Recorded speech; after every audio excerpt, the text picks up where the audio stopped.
How's it going, everyone? Today we're going to be covering everything you need to know about the laning phase. And for those of you who are new to the channel and aren't familiar with me yet, I've been a professional player or coach for the past 9 years and hit between Challenger and Rank 1 every single one of those seasons. And today I'm going to be breaking down the most important fundamental aspects of laning that pretty much every single Challenger player is doing consistently in their games. So if you feel like you want to be improving at your laning or just gaining a better understanding of it, then this video is going to be great for you. So let's get started. Hey everyone, real quick before we start the video, I started streaming my Korean solo queue journey 5 days a week on Twitch now, so if you want to see me carry some boats and logs and explain how I'm doing so, link will be in the description and I hope to see you there. First up, we're going to be covering trading, and this is going to be our biggest topic of the whole video, as it's one of the two most important parts to being a good laner, the second being wave control, but we've already made a full guide on that, we don't need to touch on it too much, and the first point we're going to be covering is playing around your cooldowns. Now that is relatively straightforward, using your abilities on your opponent and respecting when yours is down and theirs is up, but it's something I see often overlooked and not done very well from the majority of players, so we're going to be breaking down some examples. So this game here, I'm playing Malphite up against Jace, so good matchup for me at later points in the lane, and I'm up against a good player. I'm playing up against Photon, who is a Korean import playing in the LEC, and he has a pretty insane win rate on a solo queue account, so really good player. But we can see here straight away, I've got my passive, my Q, and Comet up, so of course I'm going to go for a poke trade onto him. And I disengaged straight away after queuing so that he couldn't dodge my comet with hammer form Q. And now my passive is on cooldown. Even though my Q's up, I could walk up and Q him. He'll auto Q me, he'll switch to hammer form and whack my head off with the hammer. So I'm waiting not just for my passive but for my comet as well before I trade. But now that my passive's up, I can walk up and get those two minions. And now that my comet's up, I can Q. So I'm not just playing around my simple Q, I'm playing around passive and comet and runes and stuff like that, which is important on a lot of champions. Champions like Camille, where you want to be playing around your passive extremely well, and you also want to be playing around your runes like Grasp. And here he's level 2 versus 1, so I'm going to be respecting and waiting for my comet. But now my comet's back up. I'm going to get 2 off this minion, so I can walk up. And I walk towards him so that I can make sure he doesn't dodge the comet with hammer Q. I think he dodged it anyway, but that's what I was going for. And the trade ends up being pretty good for me, especially because my jungler's on my side. But we can see now, my passive's down. I'm going to be respecting, not giving him an opportunity to poke me and break my passive. And now I've got my Q up, my comet's down for a little bit, so I'll wait a little bit longer. And now I'm going to be looking for a trade. My comet and mana flow just came back up, so we can see I'm postured aggressively in a way where I want to be queuing him when he goes for a minion. So waiting here patiently for him to give me the Q. I don't want to run in here when he's going to get level 3 before me and take a bad trade. And here I'm level 3, so I'm going to be walking up with my 2 points in Q, trying to get it, but trying to space him well so he can't instantly hammer Q me. So we can see I'm in a great spot already in this matchup, and it's very easy for my Viego to come in and collect the kill. I shouldn't say very easy when what's about to happen. Pretty close, but we're able to get the kill, and I do survive this. I would have played safer if I was lower, but me being high HP from trading well made this gank extremely easy. So I'll show one more example, this time in a way more volatile matchup. I'm playing Olaf up against an Ignite set. So very trade heavy, and I don't have the luxury of having the better jungler this game, so I have to play extremely well. And we can see, boom, I hit my Q, but I'm happy to pop his bone plating. And now when he clicks towards me, I'm clicking away. I don't want him to E me and bash me down while my Q is on cooldown, so I have to play around that spell and stay high HP. And now, boom, I chuck my Q. Originally, I wanted to hit him with this Q, walk up, auto attack him a couple times, get a second Q onto him while the minion's over here, and I know he can't stun me. But because my Q missed, I have to change how I play. So it's not just playing if your Q is up or your spell is up or your spell is down. How the spell goes, if it goes well or if it goes poorly, changes how you need to play as well. So if you miss your Camille, if your Fiora Q doesn't hit a vital, you need to change how you're playing that trade.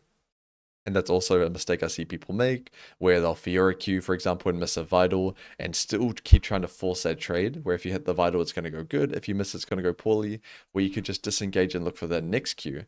But here, I trade an order with him. I saw he started W, so I'm not that afraid to get stunned in. And as long as I don't fight him for too long, he can't get a big W chunk onto me.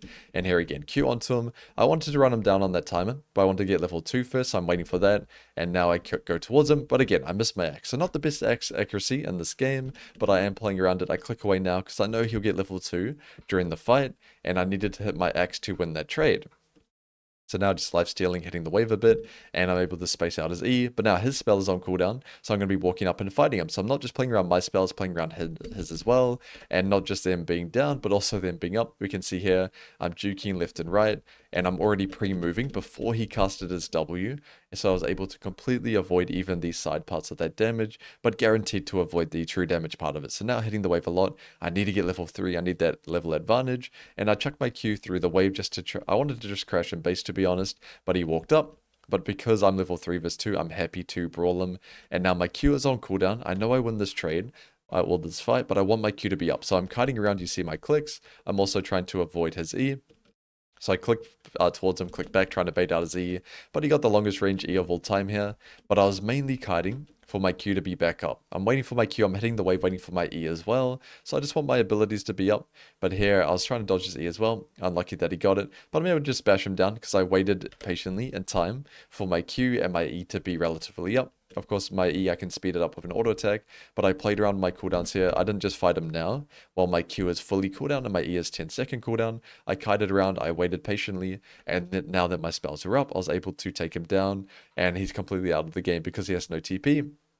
And mostly it was around playing around my spells. Even though I did miss quite a few axes in this lane, I played different to how I would play if they hit compared to when they missed. So I wasn't just playing around the cooldown, I was playing around if my abilities were connecting or not. Now I'm going to be showcasing some examples of punishing cooldowns. So just like I want you to play different when your spells are down, I want you to play different when the opponent's spells are down as well, in the sense where I want you to punish them extremely hard. So in this game, I'm playing Fiora up against Camille and trading quite well at level 1, spacing out a W, forcing a big Conqueror trade. I've got Conqueror, she wants Grass, so I want the trade to go for a long time. Pretty bad Vital there at the end. My trade would have been amazing if I spaced a little bit better. I was able to get that Vital, but it's fine. In this game, I just want a 3-wave crash, base, and get my longsword, killer on the bounce back. So that's my game plan here, and I want to be playing around her spells quite well. Generally, versus Camille, you want to use Q every time she uses W if you can. And here, my Q is on cooldown, so I was playing around her abilities, more so in a different way. I knew they were up, so I was spacing her, making her waste her W, and it went quite well. But I'll skip ahead. This part is just me 3-wave crashing and her respecting. It's more important now. So I base, get my longsword, come back, and this is where me punishing her cooldowns comes into play. So I know she's got no flash, she's an Ignite Camille. Very common in this matchup. I W her W there, and I'm trying to block this wave. So you'll see very shortly, I'm trying to make it hard for her to base. Her champion has bad wave clear, so I know she has to fight this out. Ignore this jungle gank, it doesn't do anything. She has a ward, and he based on her ward. So she's going to be playing aggressive as soon as he bases, so we can get back on schedule. So here we go. She walks up now. And this is where I want to punish her, right? This is the biggest kill timer in this matchup in the early stages, so I definitely want to kill. So I go in here, and here we can see, because I parried, she used her E. But I know now, she's got no flash, she's got no E. Her major escape is on cooldown. That's a big sign for me that it's go time. And straight away, I just pop Ignite and I flash onto her instantly. Unlucky on that Vital there. It was so close. That would have been really nice. But it takes me a little bit of time to get the Vital. But you can see, because I know she wasted her E, I was already mentally prepared to flash and completely shit on her, and now I can base on this nice freeze, and her lane is completely over. So I'll go back to it. We can see I'm holding freeze, I'm waiting patiently, I parry slide here, trying to block her Q. If she buffeted it onto me, and she eased me to disengage, boom, I know. This is my time to go. I should have flashed right now to get that Vital, to be honest, but I was waiting out her passive. And this auto was greedy, actually. I should have stayed on to, waited out the passive, and then flashed. I greeted one extra auto, but now we can see I'm able to completely shit on her. Because she wasted that one spell, I knew I could just drop everything. Flash, Ignite, doesn't matter, and I'm going to win that extended trade, so I was able to punish her cooldown quite nicely. Next up, I'm going to be breaking down some examples of abusing level up timers.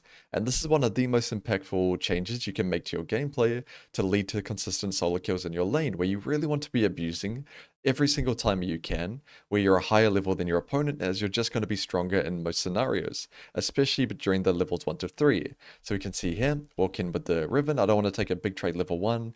I just wanted to poke her down with Q and play around and try to space her and play around her Q. So we can see, pop my Q, and she gets my bone plating here, I'm pretty sure, but I want to punish the timer when her Q is on cooldown.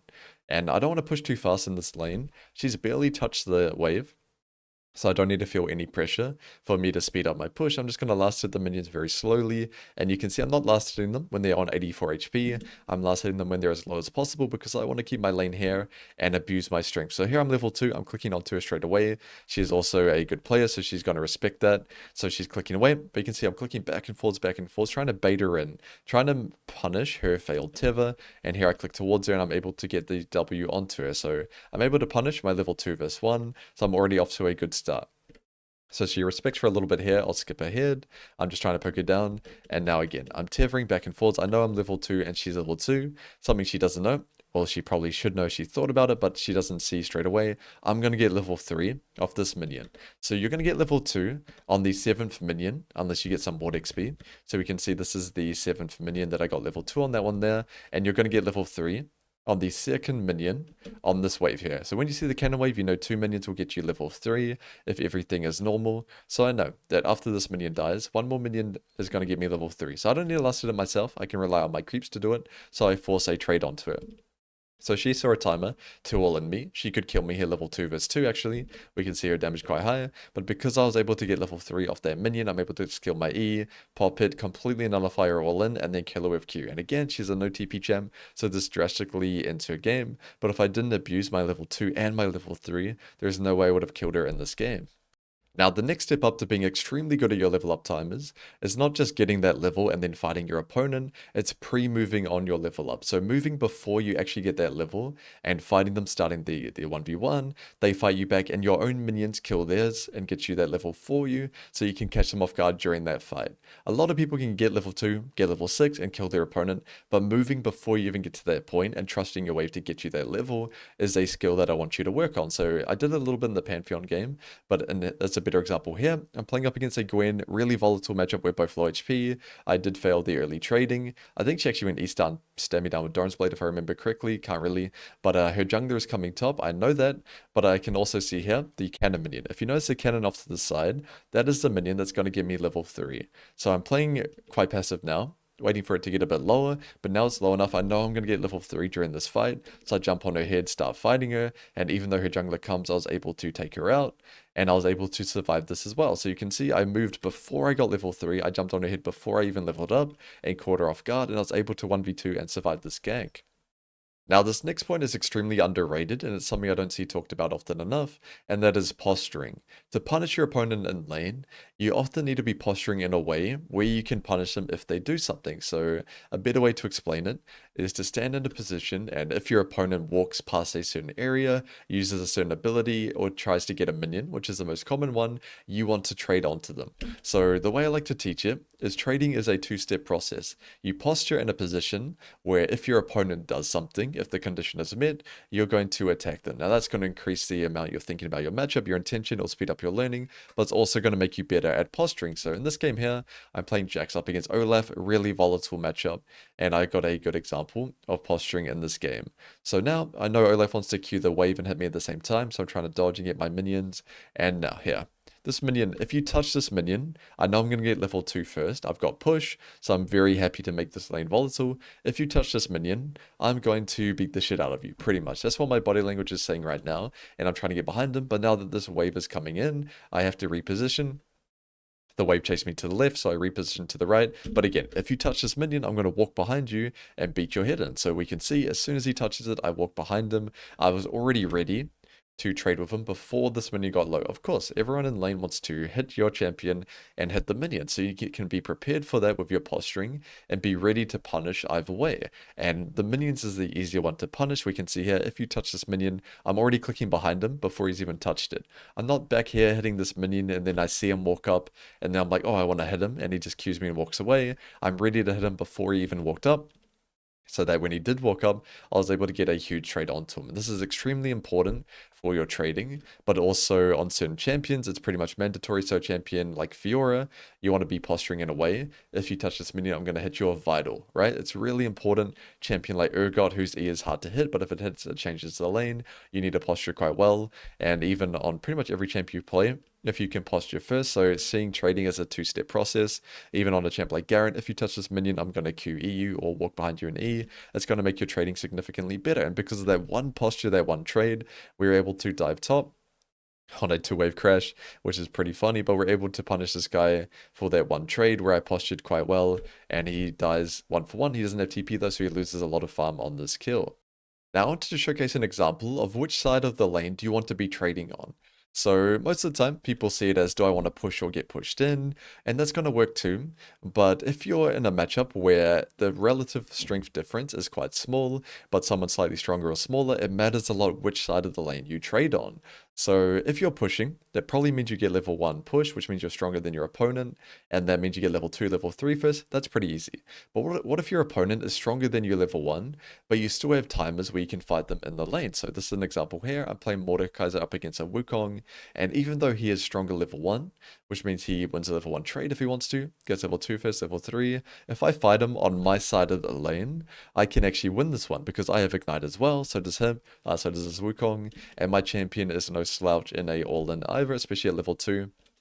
So in this game, even though I'm respecting quite hard level 1 and don't want to get level 2 versus 1, I know I can fight him level 2 versus 2 as long as I'm on my side of the minion wave. So I'll showcase it here, and I'm just playing it quite slow. I don't want to queue him in the whole wave. I'm going to queue him if he hits me. So you can see that I didn't queue him and let him wait out my passive stack and then E onto me. I'm holding it, and now he E's onto me, and I drop a Q auto, but I'm kiting back to my wave. I want him to chase me in and tank this wave because I need it to win the trade because his champion is just significantly stronger than me level 1.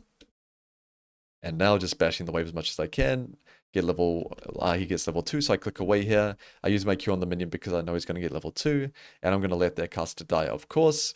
But I'm going to walk up and hit this melee, hopefully, because I know I can get level 2 off of it. He's onto me, but I know. He's fighting me and my 4 minions here. That's enough of a difference maker in this matchup where I can fight him. So champ mastery will be a big part of it. How do you know if you win with just a 4 minion gab? But you can see very shortly, pop my potion, I fight him down, I even kited back to my wave a bit, and I just beat him here, 70 HP to spare. So definitely the 4 minion advantage was the difference maker in this lane. So if you're in a matchup where they can push you in, but it's not a massive power gap, right? You're not playing Garen versus, no, that's a bad example. You're not playing Phase Rush Garen versus like a Darius, where they're so much stronger than you in a long trade, if you have room to fight them back. So like Olaf versus Set, Jax versus Fiora, matchups like that, if you fight them on your side of the lane, it's going to make the trade better and potentially lead to kills as well. But if you force the trade onto them on their side of the lane, then it's going to be really hard for you. So one of the biggest parts to being good at trading is knowing which type of trade you want in your matchup. And the way I like to phrase it is, do you want to have a short trade or a long trade mentality in this lane? And a lot of it would depend on your champion and the rune you're taking. So most of the time, Conqueror champs want long trades, Grasp or Fleet or Phase Rush champs want nice short trades around their cooldowns. So in this game here, I'm playing Camille versus Riven. So of course, she wants long trades most of the time, and I want short trades more often. So I've got a short trade mentality heading into this matchup, so that's exactly what I'm going to be looking to do. And I had to start E because there was some level 1 action, so here she cues me, pops my bone plating, and I'm going to be abusing my passive and grasp, but now I have to play so that was a nice short trade for me. Her Q was on cooldown, I got my passive off and my grasp, and now I don't want to trade anymore, so I'm going to be trying to get my farm, be a little bit greedy, and I'll E away straight away before that trade goes for a long time. If she Q auto times 3 and completely shits on me, I'm going to be flash killable on her level 2, so I have to play very safe in this exact timer and just play for a nice short trade. Doesn't matter that she hit me a little bit, I got the creep and I can regen a bit of that HP back, but I really need to maintain short trades in this lane. So now she's level 2, I'm going to walk up here and E away straight away. You can see really short trades, and starting E means I couldn't hit her as much as I would like, but it's still going to be fine. So here I get level 2, she pushes the wave in, and I'm going to be looking to force some short trades. So W, and now I'm going to be E auto, click away straight away. So I go for one more actually because I have my passive. So short trades, it depends how short you want it, depends on your champ. But here I can greed one more auto because if she fought me back, my passive's still up as we can see. So now I'm disengaging. As my passive drops off, I'm already out of the fight and she cannot retrade onto me. So really big on the short trade mentality, especially in a matchup like this. And my wave's in a good spot. So it's really hard for her to get a long trade. So your wave control also should change depending on if you want long or short trades, where of course there's champs like Riven, Darius, Olaf, if the wave's on their side, not going to be good for you, really easy for them to take a short trade. But the reverse is also true. If the wave is here, really easy for the short trade champs and really hard for the long trade champs. So here, E auto QQ, and the reason I went in here even though I don't have passive up, is because my jungle's on my side, but I didn't end up needing him here. It didn't really matter, but I'm okay for the lane to be a little bit more volatile. But normally I'd wait for my passive before going for this big trade. But E auto QQ, nice short trade anyway, and I just tank a little bit of damage without passive, but it's fine. My wave's in a great spot. He's chunked to low HP, and like we talked about at the start of the section, playing around cooldowns. I have no spells up, so I'm playing really safe. I'm not letting her trade on me at all. All those spells are down, and buffer my Q here through her passive, and abuse my passive. One more Q and then click away. Don't let her retrade onto me when I'm on this HP with no spells up.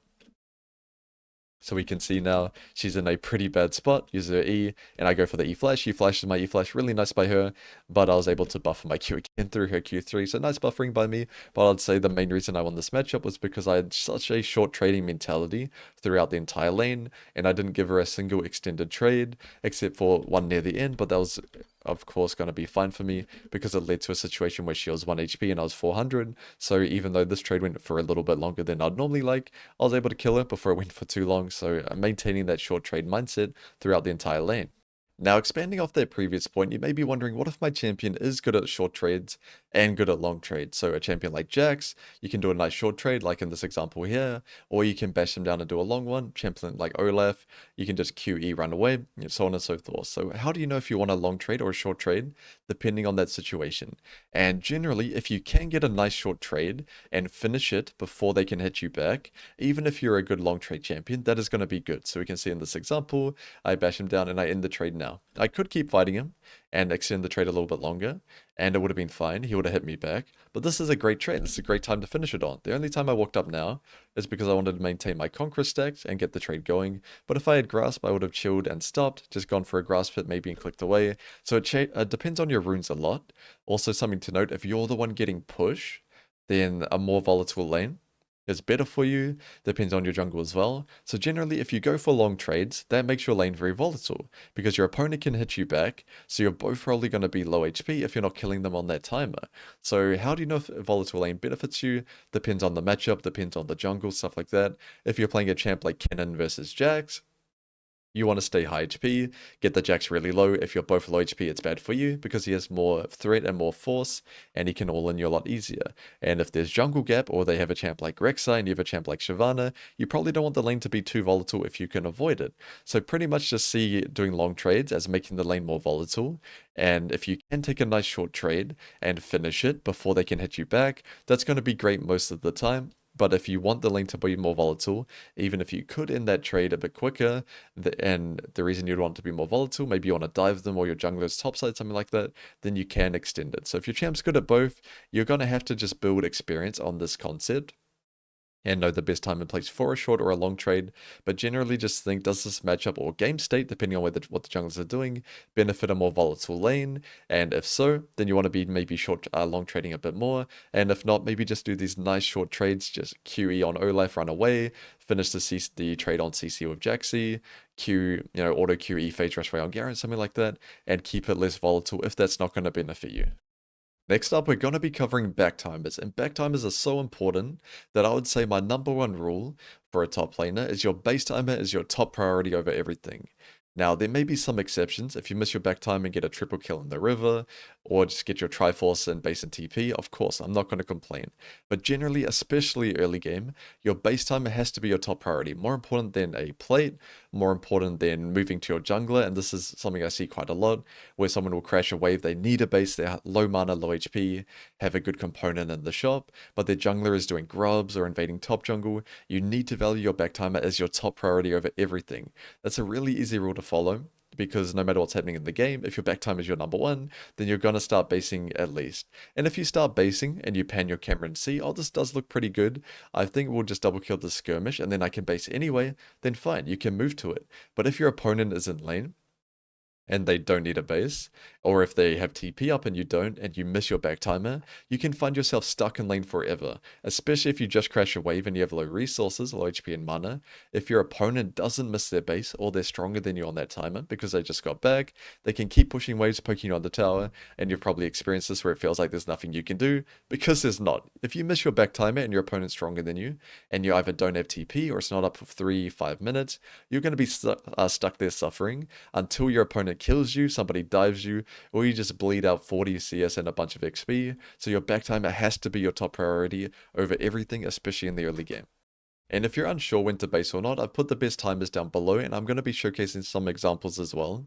But I'd say out of all of these examples of the best time to recall, the one I don't see people do enough is basing on their freeze. So a lot of people know about it, but if you've got this nice freeze position, people feel like if they have TP especially, they're going to stay, and no matter what, they can base in TP whenever they want. But if your opponent bases on your freeze and you have TP, you should base in TP as well. Get your HP, your mana back, get your extra items so that when they come back, you can still maintain your freeze and fight them. Because if they base in TP back and now they have full HP, full mana, and an extra item on you, they're probably going to be strong enough to break your freeze, and then the wave will bounce back towards them, and you have to base in TP on their freeze and miss a bunch of XP and gold as well, or potentially miss out on killing your opponent on that freeze you had initially.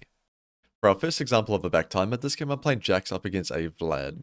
And this is a pretty difficult matchup, especially he's got that W max Vlad tech that's going around, so really hard for me to find a recall opportunity in this game. But my fundamentals is good right here. I'm stacking a double stack wave, hard pushing the last wave, but because he's so strong right now, he can just W the entire wave, heal to full HP, and now he's got a cannon free. So if I were to base right now, this cannon wave would annihilate the next wave, and I'd miss a full wave of XP. So definitely not worth it, so I stay here, and my options, I force really hard onto him, and even pop ignite. I know the chance of me killing him is really low there. I pop ignite and ulti and everything to chunk him low to give myself some space to hit the wave right now. If I didn't do that and he was 80% HP, he would continuously hit me for hitting this wave, and I wouldn't really be able to try get it in. But even so, even after that trade, I can't get it in, but I need to do my best. So I push as much as I can, and now that would kill me, empowered Q, EW, so I have to run away.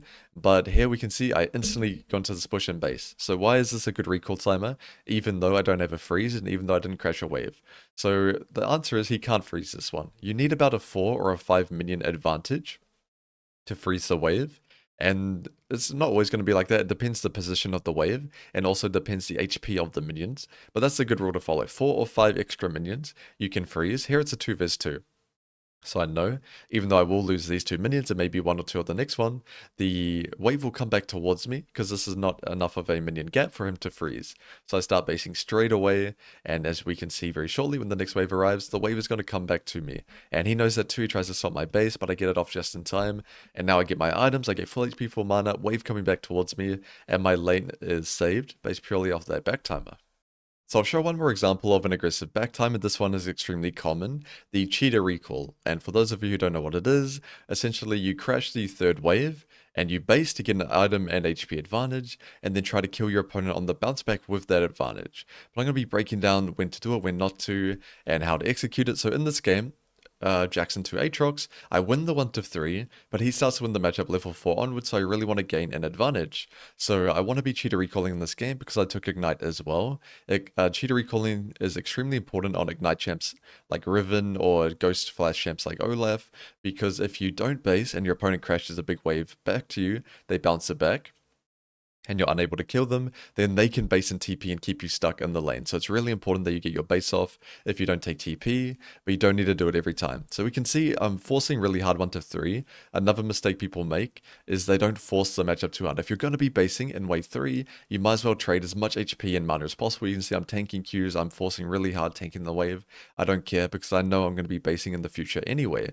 So force the lane to be really volatile so that when the wave comes back towards you, and you base and come back, they're not full HP, it's going to be a lot easier to kill them. Because if you do cheetah recall, the downside is, even though you get item and HP advantage, the downside is they have a really big stacked wave, and they're going to be level 4 before you. And if you have TP, you can fix that, you can TP back, trade with them, and trim the wave. But if you don't, like in this game here, then they're going to be level 4 with a big minion gap. So I had to get them to below half HP here. I had to force really volatile trades so that when I cheater, it is worth it. But keep in mind, if I was in a more passive matchup and he sat really far, or if he just sat really far back and gave like 9 minions of XP, everyone's versus players like that, the non-interactive players who just sit back and do nothing. If that happened and I was full HP, high mana, I would have stayed in the lane. Don't cheetah recall. I see this mistake a lot. You don't need a cheetah recall just because you crash wave 3. Only do it for the item and resource advantage. Don't base like this just for a longsword. Do it if you need the HP, mana, and longsword on top of that. If you're playing a champion like Riven, With Ignite, don't just crash wave 3 in base. If you're 90% HP and you still have 2 or 3 of your pods, you probably don't need a recall in that scenario because it's more valuable for you to trim the wave and poke your opponent down so that when the wave gets to here, this nice sweet spot where you want to be running them down, then it's going to be a lot easier for you to do so because you've trimmed the wave and you've matched his level accordingly.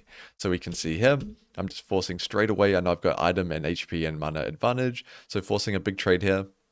This trade's not the best, but I wanted to do it so that my E hits the entire wave so that I can retrade onto him at level 4. So I'm just rushing level 4 and then get onto him straight away. Big part about cheater recalling, you need to get level 4 before you take your massive trade. So there's going to be some scenarios where you can't do what I did here. The big level 3 versus 4 trade, sometimes you do just need to hit the wave straight away, but it's going to depend on the matchup. In this case, especially I got a kill from an invade as well. I was really confident to force that big trade level 3, and now that I'm level 4, I can just easily bash this guy down, and I'm able to outplay and get the solo kill. So cheater recalling here put me in a position where I went from low mana, low HP. Even if I had half mana here, I probably would have based, because I'm missing about 280 HP. 280 HP in a longsword, nothing to sneeze at, but make sure you're not defaulting to cheatering every time if you have enough resources to stay in the lane and pressure your opponent even more. Next up, we're going to be covering micro movements, and micro movements are essentially moving slightly in a way that makes your opponent either miss position or waste a key ability or misses a spell, something along those lines. And this is a skill that I only really see Grandmaster or Challenger Plus players do consistently and doing with intention. I'd say most players in some way do use micro movements. You're not just standing still and hitting minions or hitting champions, of course, but it's only the higher ranked players that do this very consistently, and I'll show some examples of what I mean. So you can see here, Olaf versus Jax.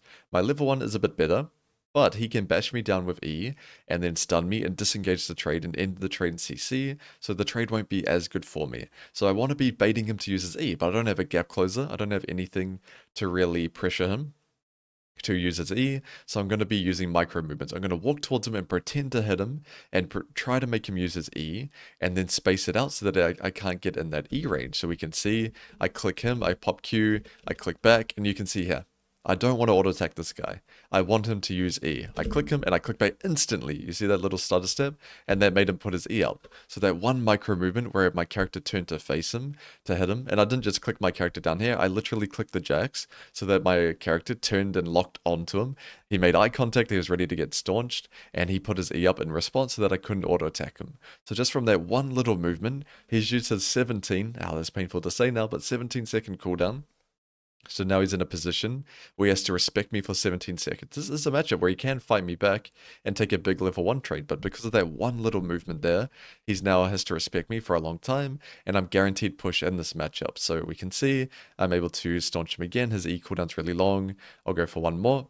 But now his E's going to be up relatively shortly. I can feel it in my bones a little bit. So it's time for the micro movements yet again. So we'll see very shortly. I walk up. He's going for that minion. And you can see even now, I am doing some movements here. I'm pretending to staunch him when he's going for this minion. I'm pretending to go on him and click back. It didn't really do much, but it's just kind of a habit that you can build, pretending to staunch your opponent for everything and just put a little bit of extra pressure onto them. So level 2, I'm a level 2 Olaf, I'm running at him, it looks really scary, and then go onto him right here and click away with the Q straight away, and I'm able to bait out his E yet again. So that one wasn't as impressive as the level 1 micro movement because he was slowed from the Q. It was a lot easier for me to space it out, but you can see my intention this whole lane is to never fight him in his E, but I'm constantly playing in a way that makes him feel pressured to use that E just from these little micro movements, and it made me win this matchup. Now on this topic of micro movements, I'd say it's something that's better for me to show you a bunch of examples and break it down than just explain the theory behind it. So I'm going to show another one of me all-inning this Cassiopeia. So if she hits me with her Q, her E does 1,000,000 damage. Of course, I need to be making her miss it or me dodge it. And the best way to do it is not me channel my Prime Faker and just dodge every skill shot and react to it, but it's to move in a way that makes her put a Q in a position where I'm not going to be. So pretend to go a certain way and juke back to another way so that she can't hit Q onto me. So we can see here, get my cannon minion, of course, and now I'm going to be dodging this Q. As soon as she missed her Q, that was my time to all in. So I go straight away, and she put her poo on the floor. And now you can see I'm running past her now to try avoid this Q, and now moving to the left. So initially I was running up here on this direction, so her Q would hit me, but I juked to the left now. This one actually did hit me, I'm pretty sure, but we can see bashing her down, and then moving to the left here. moving up, and I'm already juking off to the side, and I'm able to avoid her ulti here. And then I was pretending to go to the right here, but I'm already juking back to the left, and I was able to avoid this Q, which was the difference maker in this fight. So a lot of little movements there. And I was unable to avoid the first Q, so I could have played this a little bit better with my micro movement. You can see I'm pre-dodging, but I should have clicked a little bit faster. I must have greeted for one auto, but then we can see this whole time moving down here, moving up here, moving really erratically. I'm less focused on getting my maximum DPS, my orders per second, and more so about moving in a way that makes it really hard for her to queue with these little micro movements here. And then I move up here, big juke, juking to the right here, but instantly swap left before she's even used Q, so I was able to dodge her Q. So it's not really about reacting to these skill shots. It's more so about moving in a way that makes it very likely for your opponent to put it in a certain place, and then pre-dodging before they even use it. So really important against matchups like Casio, champs like Aatrox, Olaf Q, things of that nature, and something that you can replicate in your games as long as you're thinking about it. Another huge benefit to using micro movements well is not just baiting your opponent's spells out, but baiting mispositioning. So in this example here, I'm playing Jax up against a Vlad, so same matchup as before. I'm pretty sure it's the same game, and we can see I'm trying to make him misposition. So even here, I'm doing a little bit of micro movements in some way, where I click towards him, I click back, and then I turn to him already, because I'd say a lot of League players fall into this pattern where you kind of tether with your opponent. Someone walks towards you, you walk back and forwards. So if you can pretend you're clicking back and click forward straight away and sort of ruin that pattern, you can catch them off guard exactly like this. But we can see here, going for the all-in, he W's my E, pretty standard stuff from him, and he's able to kite me out, and I do get ganked here. So in this position, if I don't kill this Vlad on the upcoming gank, I'm pretty screwed. My wave is pushing towards him, so I go on this trade here, and now I get ganked very shortly. Here it is. Okay, Rengar's in the lane, and we can see I pretend to go for Rengar here, fight him a little bit, pop my E up. I'm clicking away. This click away is really important. I have no intention to run away here.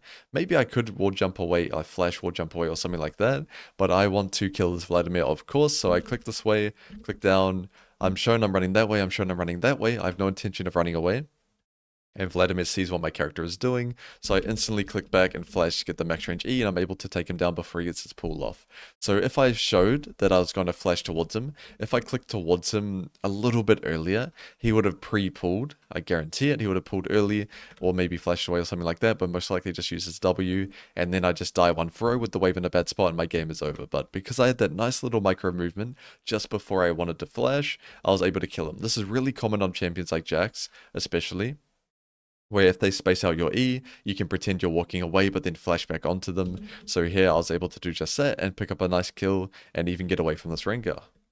For our next example, I wanted to showcase an Aatrox matchup, as having good micro movements is extremely important against champions like this, where his whole kit is based around his Q, so if you have really good micro movements that can make him use his Q at a bad time or in the wrong position, you're going to be in a really good spot in the lane. So in this game here, I want to be taking a big level trade against him, but I don't really want to tank all of his Qs, of course, if I don't have to. So the first Q, I just want to get inside, but here we can see it's very tempting for him to try to Q2 me on this timer, of course, and most of the time Fiora in this position would hit this Vital and run through here, because the next Vital was going to spawn top or to the right, but me knowing that, I click through him initially, and he sees me run past him, but I already pre-queued. I already queued behind him before he even Q2'd because I assumed he was going to use it. So here, run past him. He saw my character, click past him here. So he queued in advance, and I've already pre-queued my queue behind him, and then here as well. So I'll go back again. We can see run past him, queue back, he Q2s, and then I click down here.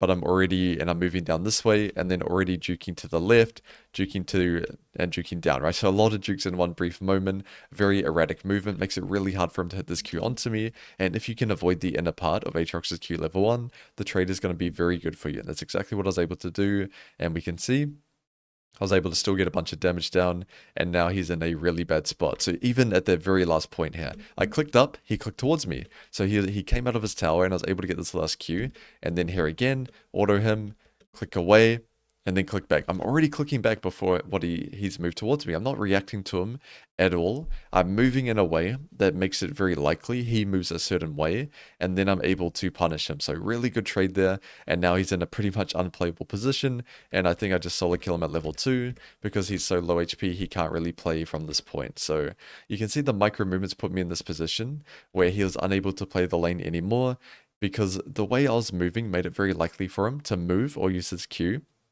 in a certain way, which means it's very easy for me to dodge it or get greedy autos at the end, especially this level 1 trade at the end here.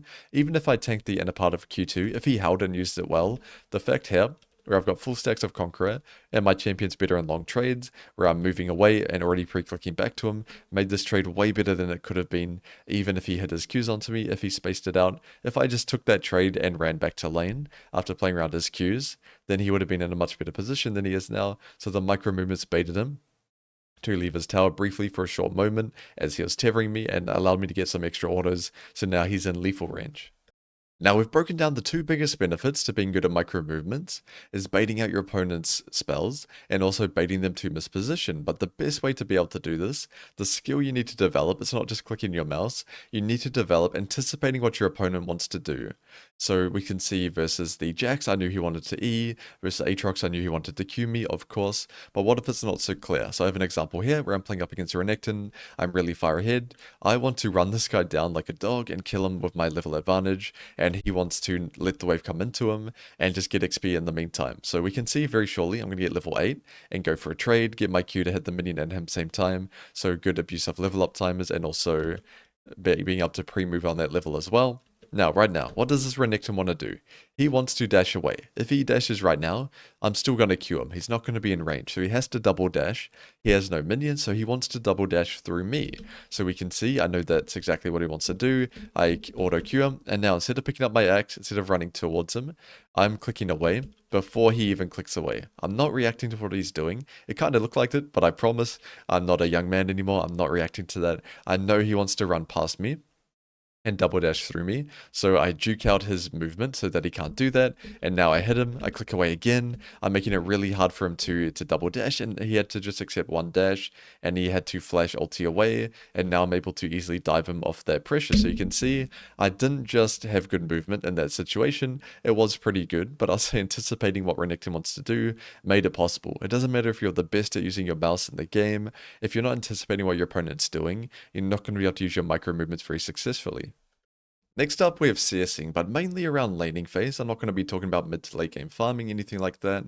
And I'd say my opinion on this topic is going to be a little bit controversial, where farming in top lane, your last hitting ability, doesn't actually matter that much, unless you're extremely bad at it or really good at it. If you're getting perfect CS consistently, getting 100 at 10 every time, or if you're getting like 25 or 30 CS at 10, yeah, that's going to be a big problem. But if you're just average at CSing, you normally get around 70, 80 at 10 minutes, you get around 15, 16 minions out of 19 on your first 3 waves, you're going to be fine. In top lane, a lot of the matchups are so volatile, especially in solo queue, that CSing is not going to be a high priority for you. You want to be prioritizing the trades, because if you're playing Riven versus Fiora, it doesn't matter if you get really good farm. If you later get one good trade onto you, that can completely change the game, and if you get one solo kill onto her, that completely changes the lane and the game as well. Top lane is way too explosive. There's way too many volatile matchups that you shouldn't worry too much about CSing unless it's something that you're extremely terrible at, to the point where you crash wave 3 and you base with like 6 minions, then yeah, it's going to be a bit of a problem. But as long as that's not the case and your farm is just not egregious, you should focus mainly on your trades. Now, the times where I do want you to be focusing mainly on farming is going to be in matchups where it's kind of a non-interactive lane. So if your opponent is doing nothing, or if you're versing champions like Tam, champions like Ornn, where they're quite hard to kill, then you can just play mainly for CSing. And I've got a couple examples of this, but top lane is just straight up not like mid lane. Where you see players like Chovy, they're so good at CSing, and that's a big skill that they have that makes them a good laner, but you're not going to be playing Tristana versus Corki top and just one-shot a wave, move to a fight, one-shot a wave, fog of war, do nothing. Top lane doesn't really have many matchups that are like that. You want to be trading really hard if you're playing matchups like Garen versus Jax, matchups like Fiora versus Riven, Or if you're in a bad matchup, you're going to have to give farm anyway because the lane is so long. Maybe if you go for that minion, you get shot in a trade or run down. And the same as the reverse. If you're playing a good matchup, maybe you don't want to get a last hit. Maybe you want to attack your opponent instead. So maybe you give 2 minions, but you get a really good trade onto your opponent, which leads to a kill. That type of thing just doesn't happen in mid lane very much, especially range versus range matchups. And in top lane, there are going to be matchups where you do want to be prioritizing farming, and that's how you're going to get your lead, and I will show examples of that, but I don't want this to be your top priority unless it's something you're really bad at. Prioritize the lane, prioritize the trading, and play to win your lane, and just get good at CSing naturally over time. Now, with that being said, one big piece of advice I have for anyone that does suck at CSing, especially in the early parts of the game, is every day before you start playing League, head into a training tool and make sure you don't queue up until you can get 19 out of 19 CS on your main champion without using an ability. So just last hit, let's say you're Mordekaiser main, just get 19 out of 19, crash that wave 3 really cleanly, just with auto text just getting the last hits, and if you fail, if you miss one, restart, do it again, and just do that 2 or 3 times a day until your CSing gets naturally good over time. Because if you do that every day for 2 weeks, 4 weeks, 8 weeks, you're going to get really good at farming, especially the first 3 waves. So if you start baiting with 18 out of 19 CS, or maybe you stay in lane for a bit longer, but you get 40 out of 45, something like that, you're going to have a lot of success in the long run. But you only really need to do this if your CSing is quite poor, or if you just want to improve on it. It's not going to harm you, of course. 5 minutes a day, just hit the training tool, get some reps in, but make sure you're not cheating. Don't use spells and don't buy an item that you wouldn't normally start. Go D-shield if you always do that, not D-blade,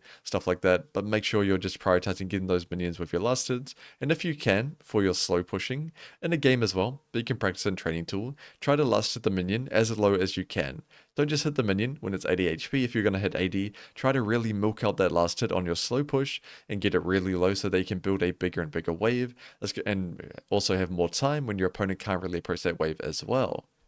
And another way you can up your CSing, especially in a slow-paced game, where you don't really have that much options in your lane, is starting to take jungle camps very early. But be careful, if you take your camp in front of your jungler, he's not going to like it. You have to be very sneaky and do it when he's bot side. But especially if you're on red side and you're level 7 Aatrox, or a Tiamat champion, or especially once you have Ravenous Hydra, you can start to one-shot a wave, push under the enemy tower, go and eat a camp, come back, and if you do golems on spawn every 2.5 minutes, you're going to get really juiced after 2 or 3 golems. So it's definitely something you can do when you don't really have any other options in the game to punish your opponent, or maybe roam. Eating camps off spawn can be really good for that.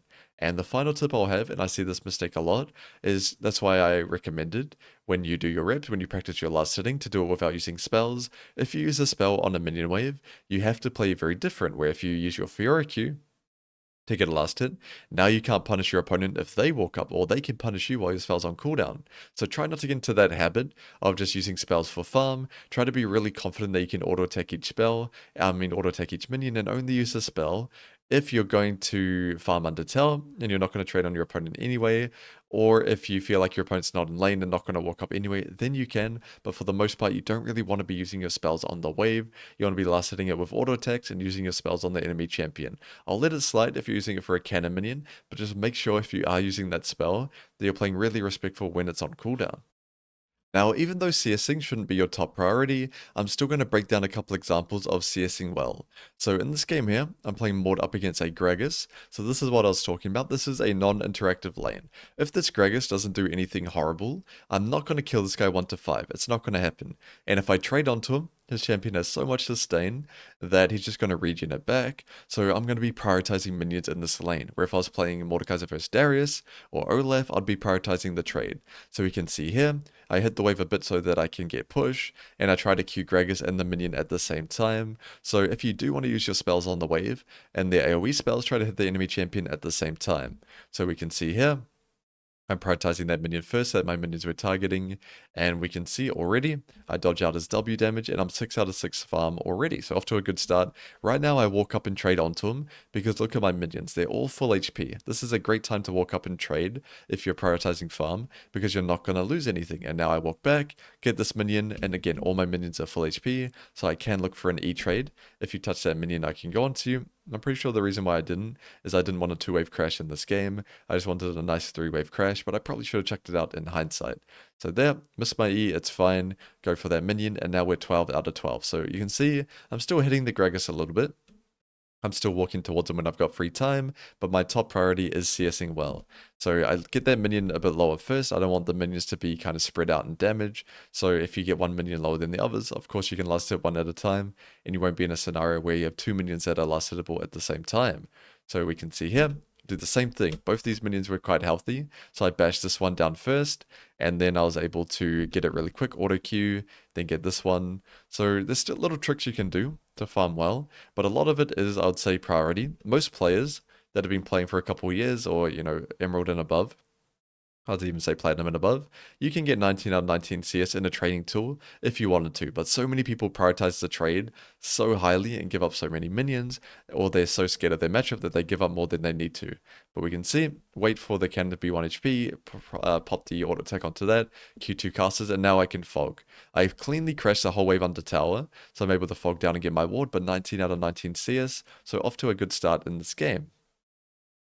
And now I want to be letting the wave come back into me. Actually, in this game I started pushing because I'm not going to freeze this wave and run down the Gragas level 4. There's no real solo kill threat like that, and I don't want him to crash the wave and me be stuck in lane because I took no TP in this game. But we can see here, what are we, 25 out of 25 CS, so perfect so far. That's just my top priority. I'm hitting this Gragas when he goes up for minions. Like this, all my minions are high HP. This is a good time for me to look for a trade. And I'm trying to keep the wave relatively even here. Not in the center, but relatively here. Not under his tower. I don't want to get, overextend myself, anything like that. But I'm just prioritizing minions one at a time. And if I have a bunch of minions that are similar HP, as you saw earlier, I'll try to get one minion lower than the others, so it's easier for me to last it. So E here, I'm able to Q. I'll wait for this minion to get low before I pop my Q most likely. Actually, I'm just going to auto attack it. Damn. That's why I want you to auto attack. Get your minions with auto attacks. If you can hold on to your spells, you can use it on the enemy champion and still get good farm. So here, what are we? 31 out of 31. Not too bad so far. And yeah, a lot of it's just priority. If you're in a non-interactive lane, so if it's Gragas, Tahm Kench, champs like that, or your opponent is just sitting 2 screens away, everyone's versus players like that, then you can prioritize the farm. But we can see in this game, I'm just going to skip ahead, it's just me farming. I'll end the example here, but I was able to crash this wave cleanly, and I actually got 56 out of 56 in this game because that was my top priority, but I was still hitting Gragas at the same time in this game. But my top priority was the minions, and I was able to make it back in time actually, and not miss a single minion in this game until I went for the solo kill. Now, after watching that example, hopefully it's easier for you to see when you verse these meatball champions like Gragas or Tahm to prioritize minions higher. But what if you're in a volatile matchup, but there's not really many options for you? So in this example, I'm playing up against Gwen. Ignite Gwen versus Olaf. I've got Ignite as well. Really volatile in theory, but the way this player played, he played completely sackless the entire lane, and it was really hard for me to force trades onto him. So instead of just playing to force him down and let my own minions die, I instead played to farm better. So here, I got my Q through the minions and hit him at the same time. I ran at him here, prioritizing the trade, but also a good rule to follow. You don't want to be trading when the wave is coming in as well, so I respected here.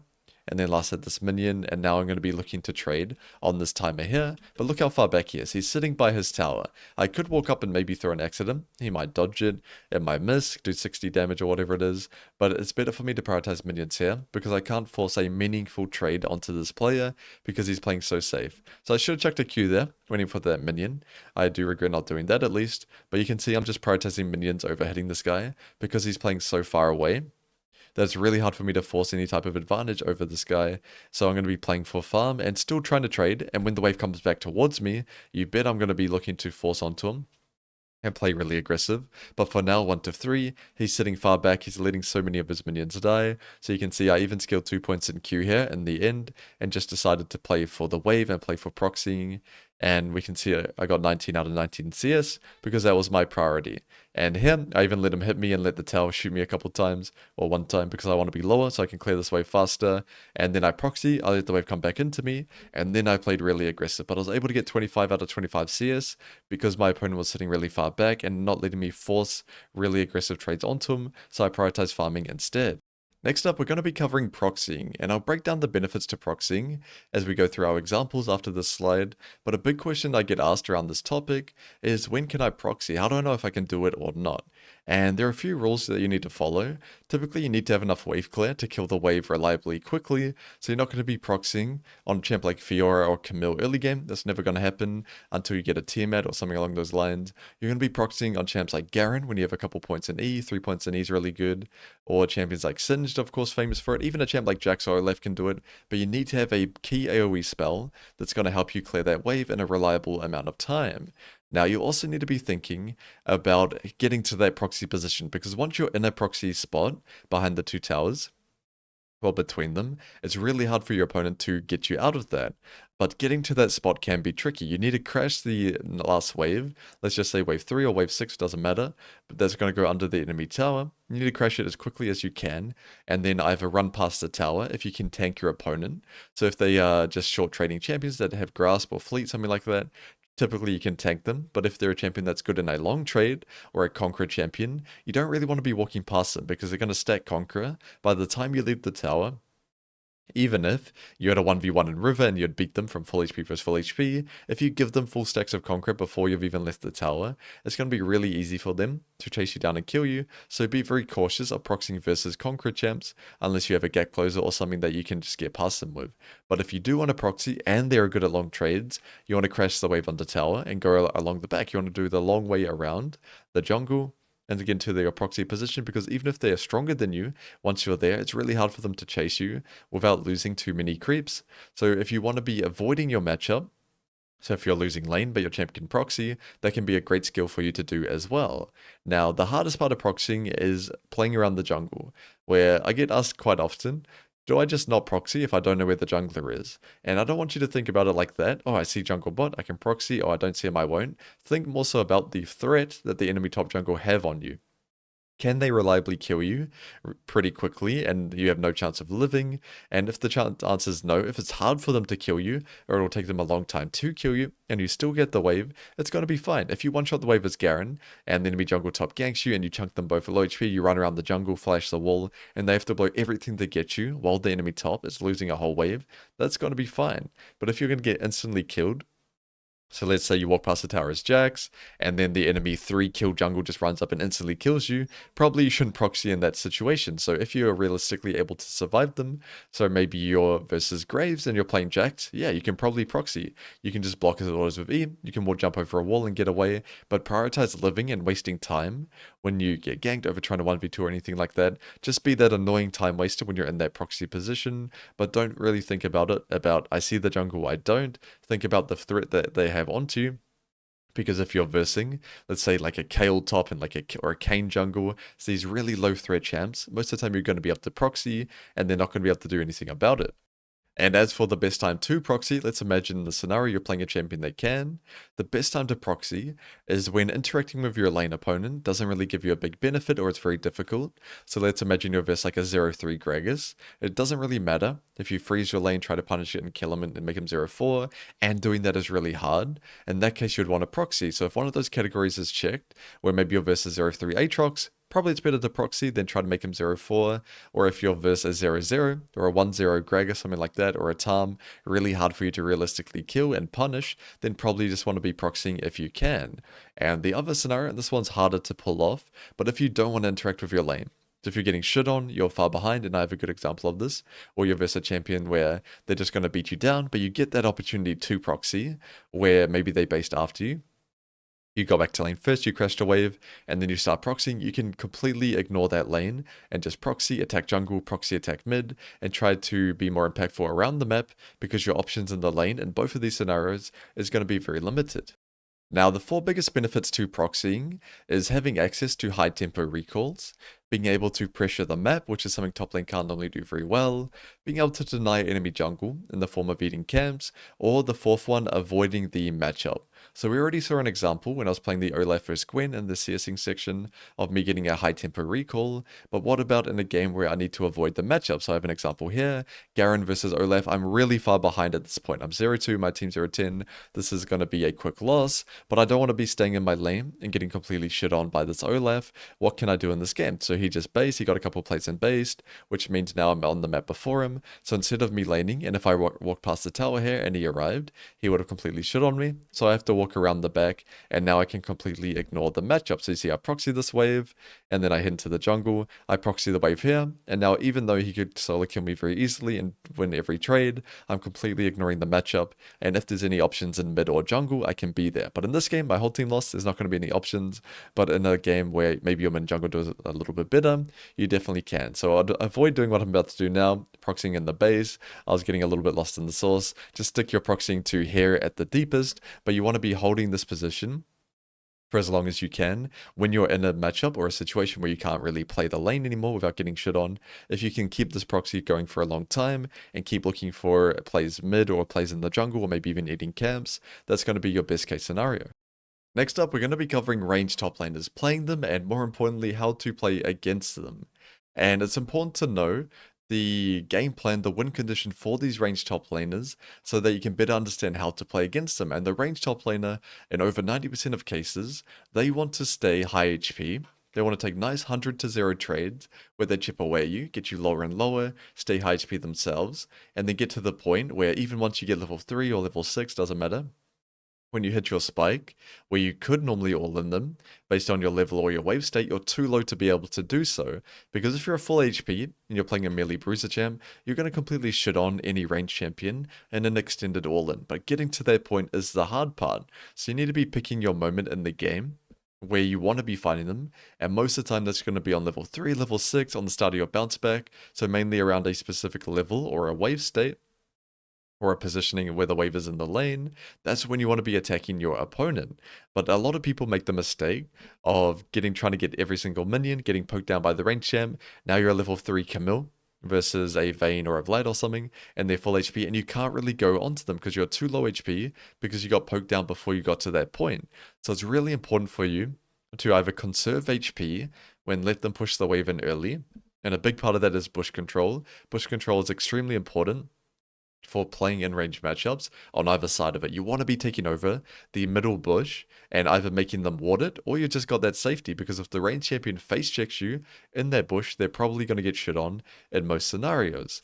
Now you want to be conserving HP, using the bushes letting your opponent push you in, and then picking your moment to strike. If you can get onto your opponent as a level 3 Renekton, Jax, Camille, Olaf, any bruiser pretty much into a range champion, you can win the extended all-in level 3 or level 4 on the start of your bounce back, granted your HP is high enough.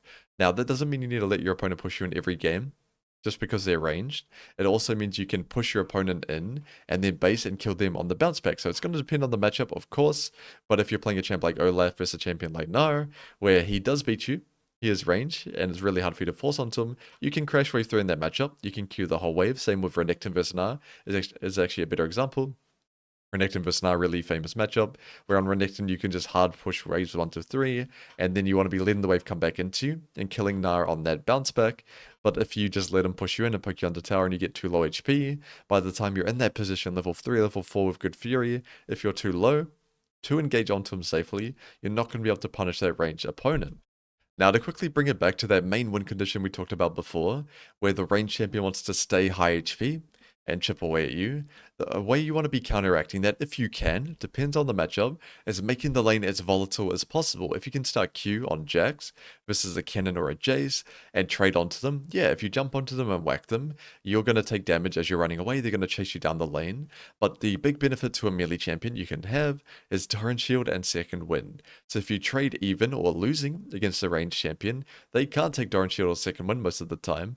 And they also have very low sustain, except for Vladimir. We won't really talk about him too much. But most ranged champions you play against aren't going to have insane sustain. So if you can make the lane really volatile and make both of you low, even if you're 40% and he's 50 or 55, that's going to benefit you more, because if you're both low HP, the melee all-in bruiser champion is going to be much stronger at that all-in, at that, that kill window, then the ranged champion. He can't really force a trade onto you. He can only poke you lower and lower to the point where you bleed out or you just die naturally. Depends on the matchup, but generally if you can make the matchup volatile, so starting E on Camille, starting Q on Jax, and running someone down as Olaf where you both get low, that's going to benefit the melee champ most of the time, as you're going to have more regen and you're better at an all-in when both parties are low HP. So we'll go through a couple examples. In this game, I'm playing Jax up against Kennen. So remember what we talked about? Kennen wants to stay full HP and chip away at me, and it benefits me if I can make this lane extremely volatile. So I went Grasp in this lane, and I'm going to start Q, and I'm going to be poking him down as much as I can and just regenning his damage back with D Shield second wind. So Q auto, click away. You can see the trade's relatively even, but my champion has more regen than him. My champion is better at forcing all-ins than him. So this is going to benefit me a lot more. So now the wave is coming in, that's why I waited. Once the wave settles, I'm going to Q auto him at a good time. I don't want to go now, because that minion would have died and then all 7 creeps here would have turned onto me and shit on me. So it's better for me to wait a little bit, but now if he walks up, I'm going to Q onto him very shortly. So we'll see. Right now, Q auto, click away. I'm trying to make this as volatile as possible and trying to disengage the trade quickly, but trying to make both of us low, so that's going to benefit me. So get level 2 all in him. Q auto, bash him down.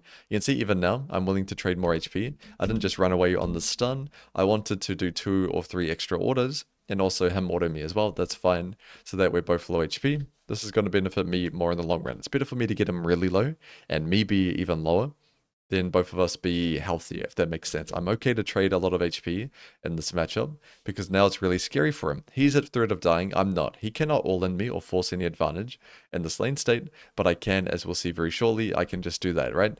Once the range champion is low HP, it's very easy for you to punish him. It's just getting them to that point is difficult, where I see a lot of people just go and farm, or they don't really know how to play the trades well, depending on the matchup, and once they're low, once you're low HP and the Kennen's high, this matchup becomes unplayable, so you need to force a situation where you're both low, as that's going to benefit you a lot. For our next example, I'm playing Olaf up against a Lulu.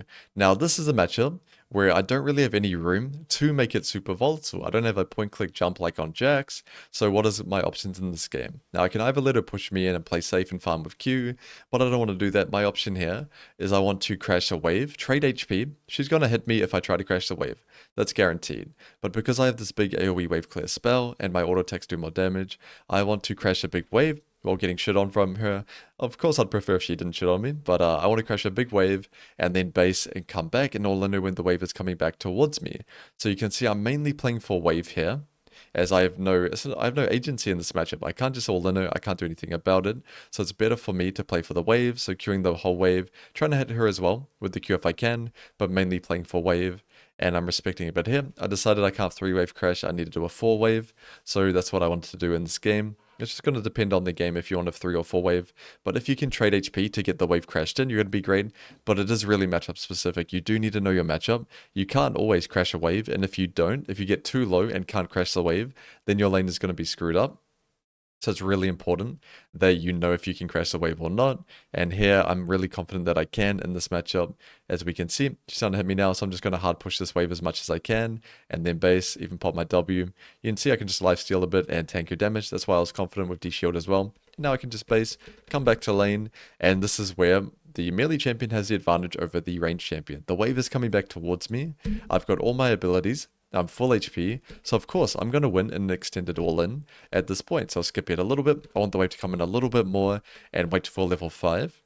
So you'll see very shortly. I'll try to Q here in the wave at the same time, get level 5. And once my Q hits, it's going to be go time. We can see Q hit, pop, go straight away, and she's dead. I'm going to win the extended all-in versus pretty much any range champ in the entire game. If I'm playing a beefy melee with Conqueror, I'm going to win that all in. So it's really important that you get to that position where you do have all your abilities, you do have the wave where you want, and you are high enough HP so that when it's time to strike, you are ready to actually solo kill them and run them down. So now I'll show an example from the perspective of a range champion, and the biggest thing you need to remember is that golden rule for playing range tops, the 100 to 0 trading. You want to stay high HP, above 90%, 80% doesn't matter, pretty much you want to be really high HP while you're chipping away at your opponent so that when they hit their spike, when they get to that point where they can all in you, they're going to be too low to do so. So you notice I started E in this matchup, and I'm just spacing him out. If he walked onto me, I would hammer form EM, and if he queued onto me, I'd hammer form EM as well, and I even went bone plating so that the level 1 trade is even better for me. So really prioritizing staying high HP in this lane, utilizing bush control. So bush control is important for the melee champ so that you don't get shit on, but it's important for the range champ too, because every time you auto your opponent, if you can, you want to walk into a bush and drop that minion aggro. But we can see he's quite far away, but I'm still walking into the bush to drop the minion aggro, hit him back into bush. So you can see the pattern here, and every minion he goes for, I'm trying to shoot him and drop the minion aggro before I get damage. So you can see I've already gone to half HP without taking any damage myself. So the Jax made the mistake of not making the matchup really volatile. He should have started Q and forced onto me and traded quite heavily, but you can see I've got my lane in a good spot already. So on range champions, because you are most likely not going to have a strong all-in, especially early game, on champs like Nah, Ken and Jace, Vlad, you're not going to have a strong all-in. You want to be chipping away your opponent and either pushing and getting them under tower, poking them under tower, and then trying to keep the wave here. Or if they can get pushed in the matchup, which in this game he can, you want to be trying to get him so low that he can't crash a wave. So we saw in the Olaf vs Lulu game, if I took a bit more damage and traded a bit worse, or got traded on a bit worse, I wouldn't have been able to crash that wave. I would have been screwed. So that's what I'm aiming to do in this game here. And now he queued onto me, so I get it away straight away. And I'm just trying to stay full HP. So versus Jax, you can't stay full HP. He can do a point click jump onto you, but I can try to not lose as much HP as possible. Try to stay as healthy as I can. So here, Lee Sin ruined our example a little bit, but you can see also he jumped onto me, QQ, E away. I'm trying to stay full HP here and space out his auto take. I'd rather not trade autos with him there. I was spacing, I was putting pressure onto him, but I don't want to trade autos with him because I want to stay as healthy as possible. And we can see very shortly, I poke him down even more. He's 230 HP. I'm 630, but I've got my potion as well, so my lane's in a really good spot. If Lee Sin didn't come here, I could have held this freeze 1v1, and it would have been really hard for Jax to play this game. But because Lee Sin came up, I tried to force a gank, and we didn't end up killing him. The result is still fine, but you can see how good of a lane state my matchup was 1v1 because I was following that golden rule, trying to stay as full HP as possible or trying to slowly chip away at the Jax. I wasn't forcing big trades or anything like that up until my Lee Sin came. I was just slowly chipping away at him, using the bush control well, and ready to disengage if he forced onto me. Next up, we're going to be covering teleport usage in lane. Now, the biggest mistake I see people constantly make with their TP is holding it when they don't need to. A lot of people have that mentality of, I don't want to use my TP here, I'm not going to lose much. Let me hold it just in case I make a mistake or I get ganked so I can base and TP back to lane later. But that's the wrong mentality to have. You want to be using your TP to attack your opponent, not just to defend yourself in the future or just hold on to in case something bad happens. Where yes, you can use your TP if your lane's in a terrible spot or you get chunked in base and TP, that's fine, that's pretty straightforward, but the harder way to use it is attacking your opponent. So especially if you verse somebody that doesn't take TP, if you verse an Ignite or a Ghost user, or even if they have TP, but they used it really early and the TP's on a big cooldown, you want to be trying to leverage your TP to gain an advantage. So if you can crash your opponent under tower or freeze in a spot where you can base a TP and get back to lane before they recall, now they're screwed. You're going to be full HP, full mana, you're going to have item advantage, and if you're stronger than somebody and they don't have TP, then they can never get a base. You can keep them pinned under tower, chip away at them, you can freeze and just block them from crashing the wave in if you're stronger. They are completely removed from options. So when you verse champions that don't have TP, or if you have TP advantage, you want to be looking to attack with your TP and leverage it to gain an HP and mana and item advantage, so that now you're stronger than your opponent and they're not going to be able to get a recall themselves.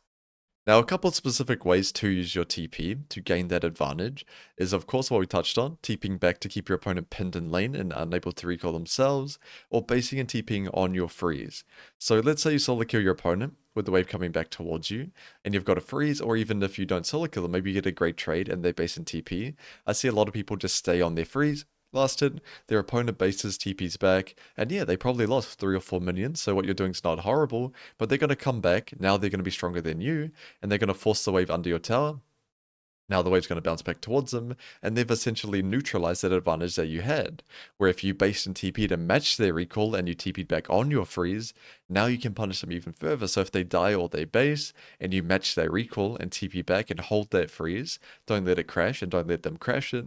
And if you're stronger than them, you can maintain that freeze for a long time. Now you can gain an even bigger advantage than the one that you initially got. And the reverse of that, using your TP to kind of attack when you're in a losing matchup. So let's use Camille vs Darius, for example. He's not going to take TP. He's going to have Ghost and Flash. You will not get Prio in that matchup unless he does something terrible. But you want to be trading. You want to be poking him down and getting him low, taking nice short trades with your grasp, not letting him get 5 stacks. But then when the wave comes back towards you, if he's played really well and you haven't gotten really big trades, you're going to be in a tough spot because once the wave is near a side of the tower, on the side of the lane, and it's really hard for you to E away, he can run you down with Ghost and kill you.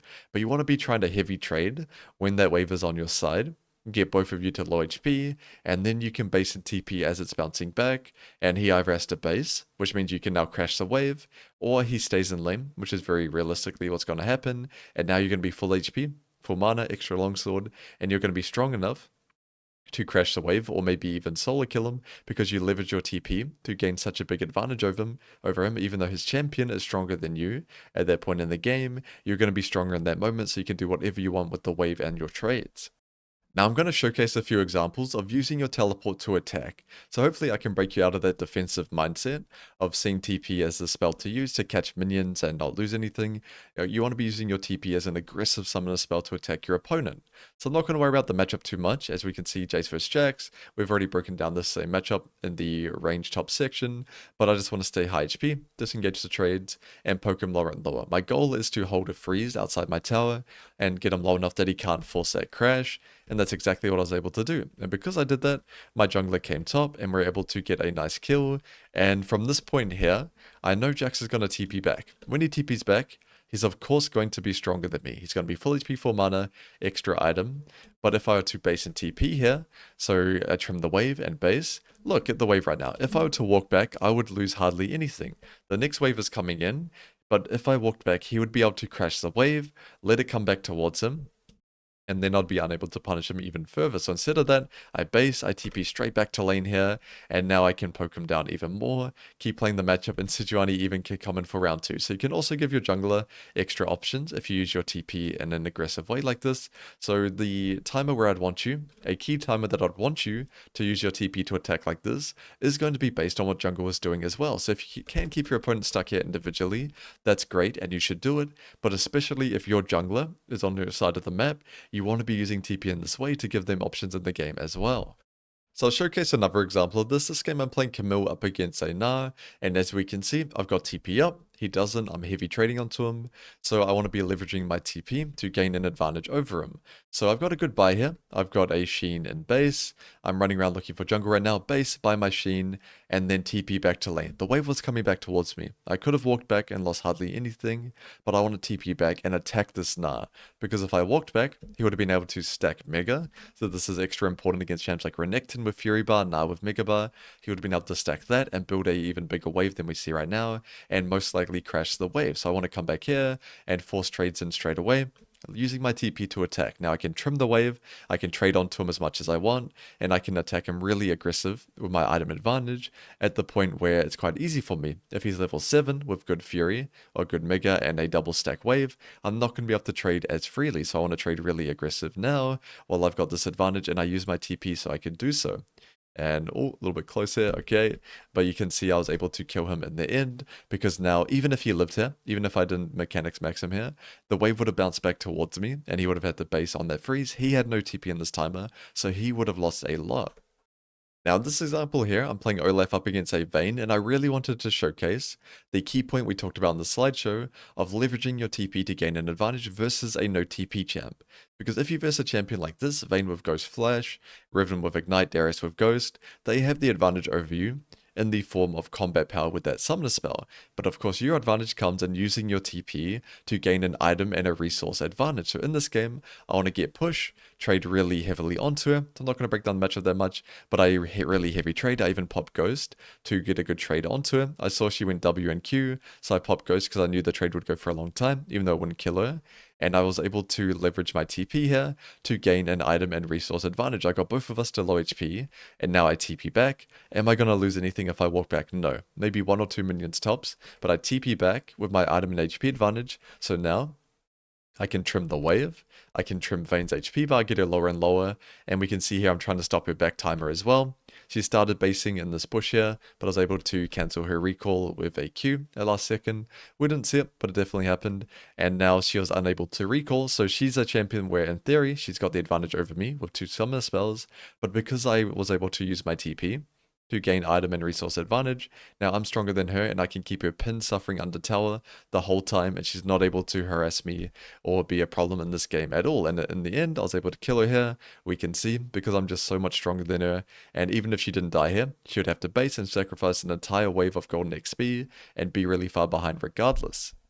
Now I wanted to wrap up this section with one more example, not of me leveraging my TP and running someone down, but of a student of mine missing out on that opportunity to leverage his TP to gain an advantage. So this Cassante here is a Diamond 4 student of mine, Cassante main, and his trades have gone really well in this game. Now something you'll note, he has TP and he's playing up against an Ignite Shen, and we can see the Shen is very low HP, he doesn't have TP, he doesn't have good wave clear.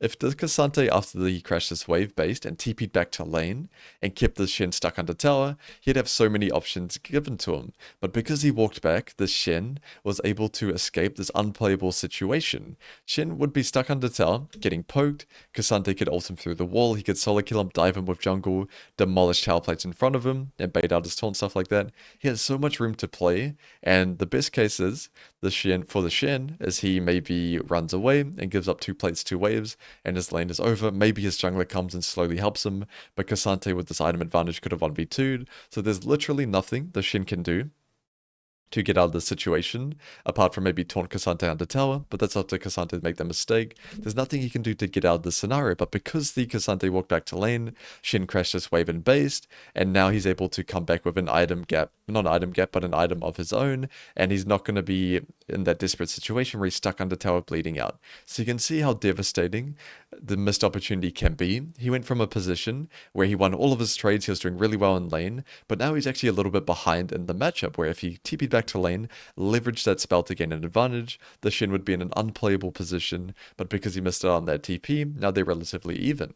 Next up, we're going to be covering tower dives, and the 2 biggest mistakes that I see people make by far when they're going for dives is rushing into the dive itself, so being desperate to get the kill, blowing all of your spells, and not trying to bait out and outplay your opponent and making them use their spells at a bad time. And all of this boils down to is kind of a desperation or a feeling that you really want to kill that guy in the moment, but you shouldn't go into a dive feeling, I really want to kill this guy, because that's going to make you make a mistake. You want to go into that dive, trying to bait out your opponent or trying to execute your dive in a way that you're pre-planning and execute it in that way, and if you can't, then you just disengage, because if you're in a spot where you can dive your opponent, you're most likely winning your matchup in a favorable position. So even if you don't kill them, even if they back away and base and TP back, they're still in a bad spot, or even if you're just poking them under tower and it doesn't lead to a kill, you're still in a great spot. So don't feel so desperate to get your kill, take it really slowly. So I'll showcase a couple of examples. Here I'm playing Jace up against Urgot, and I'm 3-0, but he's 3-2 with double buffs. So yeah, I do really want to kill this guy and get those double buffs, but feeling that way and rushing into it is going to lead to a mistake. And the way I want to play this dive is the way I pre-planned it. I want to bait him to use his E. So we talked a little bit about micro movements and baiting spells, things of that nature, and that's exactly what I want to apply in this game. So I missed my shock blast here, and we can see I walk towards him, I pretend to auto attack him so I can dodge his Q, and now this is where he wants to be Eing me, and I want to be hammer Qing onto his head and hammer Q auto E and kill him instantly. So we can see I auto him once, click back, and now I swap to, I shoot the tower a little bit, get one more Q. I'm trying to chip away at him, soften him up even more. He was low enough to dive, but if you can get your opponent even lower, chip away at them lower and lower, your dive is going to be a lot easier to begin with. So here, now he's low enough, I'm satisfied, I want to dive him, so I switch to melee form and I click onto him. Of course, I'm not going to Q him right now. He's just going to E me, I'm going to get stunned, and I'm going to die instantly. So here I Q onto him, I click back. This Urgot has way more discipline than probably 99% of Urgots you're going to face in your games, so he doesn't E straight away. And you'll see what I do here. I click again towards him, and I put my W up. Jace W indicates I'm going to Q in, because every Jace uses QW at the same time. So I put my W up for that visual indicator that I'm going to be queuing onto him. So he popped his E in response, and I clicked towards him and clicked away, and now I'm able to easily kill him because he used his major ability. But I would say, in my experience, most elo brackets, you could just walk towards your opponent and staunch them and hold everything, and they're going to blow their spells. But if you can be even more creative with it, like I was in this case, it's going to increase your success rate significantly. Now, just to cement our main points into your mind of playing the dive slow, holding your spells, not rushing into things, I'll just showcase one more example. This game I'm playing Olaf up against a Shen. Now, I do want to punish him. I'm behind from a couple ganks. I want to kill him on this timer when I'm taking good trades. And right now, I probably could run him down with this Q and kill him, trade 1 for 1, and make him lose 5 minions. Because he's got W, he's got E, so I would most likely die if I had to wait out his W and then kill him afterwards. And yeah, it would objectively be pretty good. He would lose 5 minions of XP, but why would it be okay with a pretty good play when I can play this slowly, hold my spells, bait out his ones, and dive him 1 for 0? So we can see pop Q, drop the aggro, so I've softened him up a bit. it. He's slowed for this dive, so it's going to be even easier for me. And I approach him. He's low HP. I'm running at him. I'm looking scary. He has to taunt onto me here. He doesn't have to, but there's a really high chance he does. So he taunts. I pop ulti, and I'm just standing here. I'm just looking at him. I'm just waiting for his W, waiting for his E. And as soon as the W drops off, now I can beat him down. It's a really easy 1-for-0, and now I'm in a really good spot in this lane. So you can see a lot of people are satisfied with the 1-for-1 dive because your opponent misses minions. But if you play it slow and bait out spells and maintain the great position you're in the lane, it's going to be a lot better for you, because when your opponent is in this position, it feels horrible for them. This is kind of the top lane special, where you can't get a base by yourself, you can't really do anything, so you either have to die. But if you die and trade 1-for-1, not only is that a little bit better than dying 1-for-0, of course, but you also get that little bit of dopamine. It makes him feel good. Him dying right now, and me 1-for-0ing, feels terrible for him. He's kind of checked out in this game, but if I gave him this kill here, it feels good. It's better for the game state as well. When your opponent's in this position, they're going to feel really desperate to get out of it, so they're going to rush into their spells. So if you're rushing into yours as well, you might trade 1-for-1, but if you hold your spells really patiently and guarantee the kill like this, now you're in such a good position in the game. Now I want to finish up the guide with 3 extra tips. Now I really wanted to include these in the guide, but they were a little bit homeless, they couldn't fit into any of the sections, but they're still extremely important. And the first tip is, use your free time well. In top lane, you don't really get a lot of free time, especially in volatile matchups. So every time you base or die, or your opponent bases and you're just freezing, use that time wisely. Think exactly what you want to do relative to your lane opponent and what both junglers are doing, because I see a lot of people walk back to lane, especially after crashing a wave, and just fight your opponent straight away and get chunked to half. Now your lane's in a bad spot. Where if you saw, okay, my opponent's got a wave advantage, he's level 4, you could pre-plan more so, okay, I want to trim the wave a little bit, get level 4, and then take my trade. Plan out how you want to trade, plan out what you want to do with the wave, and plan how you want to be playing around both junglers during that free time window that you've gained. And our second tip, and this one's extremely common, this mistake I see, because there's nothing more fun than just solo killing your lane opponent and being a bit of a cyberbully 5 times in a row. But once you've gained a big lead over your opponent, a lot of the time you just want to be prioritizing maintaining that lead and keeping your lane state in the spot that it's in now, because it's really difficult for a top laner at times to be 2-0 and just run around the map killing everyone, because now your opponent's going to deny 2 waves, 2 plates. You are going to have timers where you can be impactful, of course, but if you can't and your opponent is playing really safe, a lot of the time you want to be playing more passive than you would in a game where you're quite far behind. You want to be taking nice trades, staying high HP, and playing around the jungle even more in games where you're far ahead. Because if you're 2-0, and let's say Gwen vs Fiora, you walk up when the wave is on her side, and you die to a gank, now all of a sudden you've lost that lead instantly, and now she can turn it on you, she might gain an XP lead as well, so it's really important for you to maintain that lead when you're ahead, and not blow major cooldowns or overexert yourself trying to gain an extra kill over your opponent. And our final tip, and I'm going to showcase an example of this, but I want you to develop a problem-solving mindset in champ select based on your matchup. A lot of people really struggle playing matchups they've never played before. Of course, that's fair enough, but there are a lot of ways you can play the matchup or mistakes that you make that maybe could have been avoided if you thought more about your champion's kit and the enemy champion's kit and what you want to do to counteract that. So for example, if you're playing a champ like Fiora versus Urgot, 99% of matchups on Fiora, start Q, try to get a big trade on their vitals, but against Urgot, if you Q him and he flips you, you're probably going to get shit on in that trade. And if he has Ignite, now it's going to be really scary for you to play the matchup. But in that lane, you can actually start W, level 1 into Urgot, parry a Z, and now you're in a good spot to play that lane. So I'll showcase an example of a problem solved, but I want you to use your free time really well in champ select to think, how exactly do I want to play this matchup? How do I want to use my spells against him? And how do I want to play against his spells? Because if you just autopilot and you play a matchup you haven't played before, like a level 1 Warwick with barrier, something like that, take a bad trade, now you're in a spot that's really hard to play, but that could have been avoided if you pre-planned it more in advance. And to show an example of that problem-solving mindset, in this game I'm playing Nara up against a Sejuani, and I've never played this matchup in my entire life. Sejuani is very rarely good in top lane, and I don't really play Nara that often in solo queue, so I've never played this matchup, but I thought more about what Sejuani's going to do level 1, and most Sejuanis, they start Q, and they Q auto with Grasp level 1, and even if they don't, if he starts W, that's going to be fine anyway, but you can see I've started E in this lane. So I'll play it up, but I started E so that I could dodge his Q level 1. If he hit Q and Grasp onto me a couple times, he's got Ignite, it can be scary, but if I react to every one of his Qs with my E, I'm going to be in a good spot, so I break his passive and walk up here. You can see he's really keen to Q onto me, and I dodge it with my E, and now the trade is really good for me, and my lane is off to a really good start. So I've never played this matchup, never watched a VOD of it, but I problem solved how I assumed the matchup would go, and even if the worst case happened, even if he started W and I've got E level 1, it's fine. It's not like I'm going to lose the matchup because of that anyway. And same with that example I gave before, Furo vs Ergot. If he doesn't flip, if he starts Q for some reason, you're going to be fine. It's better to play how you imagine the matchup should go and try to find a creative way to counter them and gain yourself a big lead in that lane. Alright everyone, that's it for now. I hope you enjoyed the video. This one took a ton of work. I tried to make it as good as possible, so any support is greatly appreciated. And as usual, if you have any questions at all, feel free to let me know in the comments below. And if not, I'll see you guys next time.